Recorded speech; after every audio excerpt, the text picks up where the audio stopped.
In today's You Ask, I Answer, Joshua asks, what is structured data in SEO? Do I need to put it on every page of my website? Structured data is exactly what it sounds like. It is data that is in defined structures, and what it does is it helps search engines understand what they're looking at on the page. This is really important. If you've been Googling on Google for any amount of time, and you've searched for things like a recipe or a movie review or a product review or things like that, you've probably seen little snippets or little boxes on the search results that say like, number of stars and reviews on this thing, or number of stars this movie got, or driving directions to the place. All of those snippets are partially informed by structured data.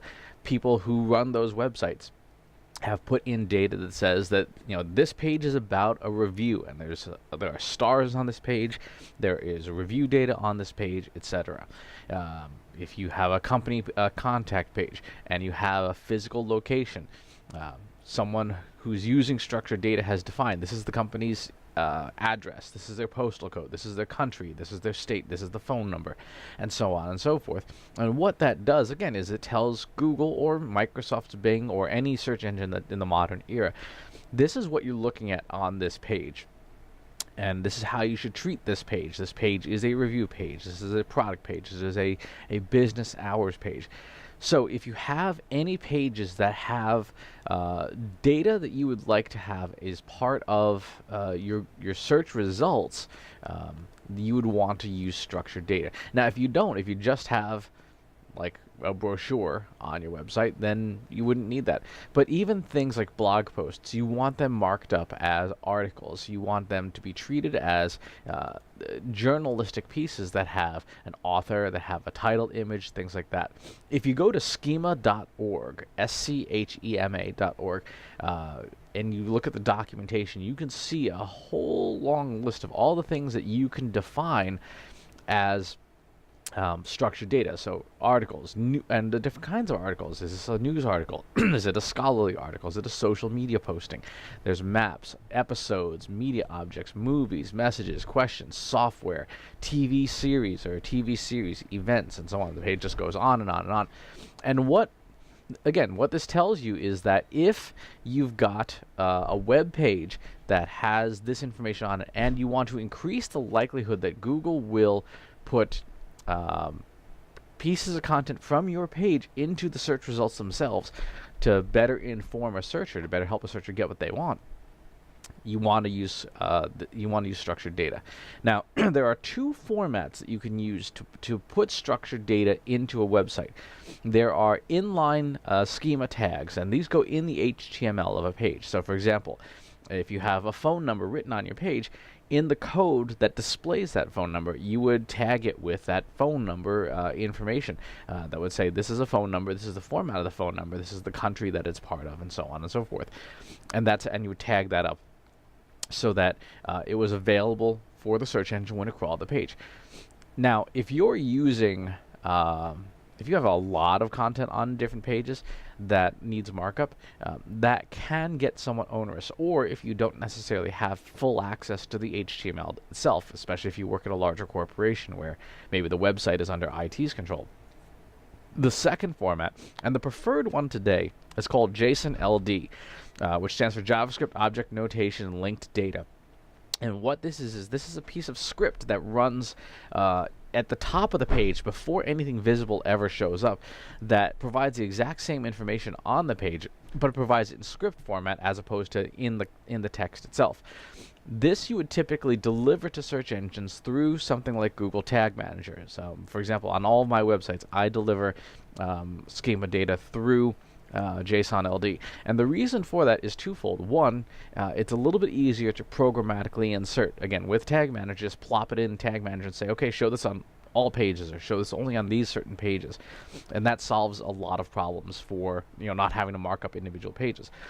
Two is it makes the page data a little more resilient in search engines, because say you've got somebody working on your website and they change a bunch of data on a page, and they don't necessarily change it substantially, but they accidentally copy and paste from another program, or they delete it, or they use some web wizard to make it look sparkling or whatever, and they wipe out your schema tags, right? The in-text tags. If they do that, then suddenly all of those pages no longer have that information available.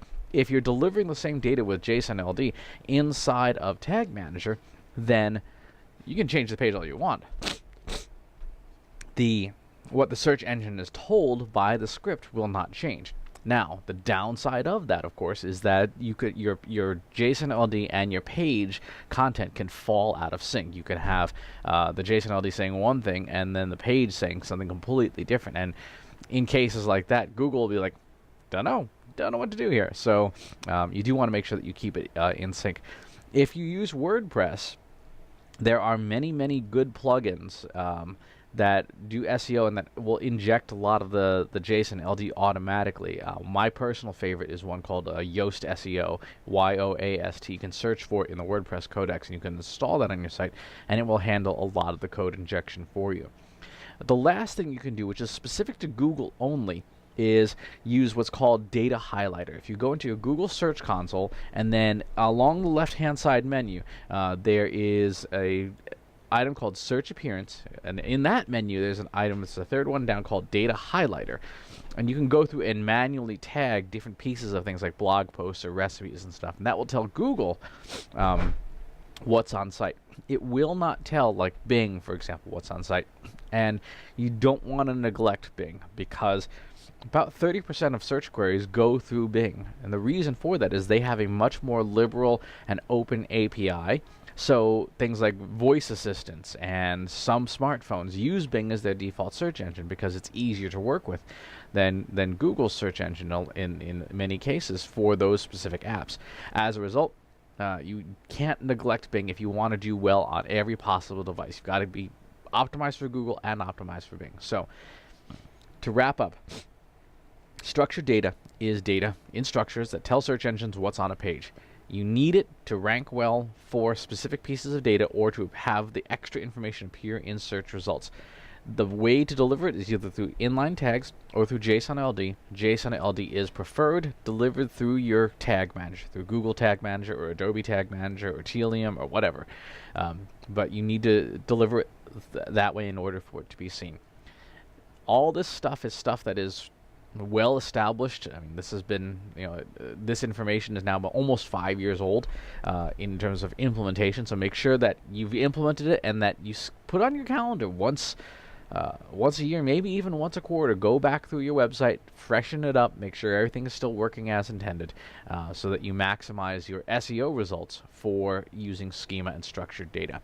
As always, thanks for watching. Please subscribe to the YouTube channel and to the newsletter, and I'll talk to you soon. Take care. If you want help with your company's data and analytics, visit braintrustinsights.com today and let us know how we can help you.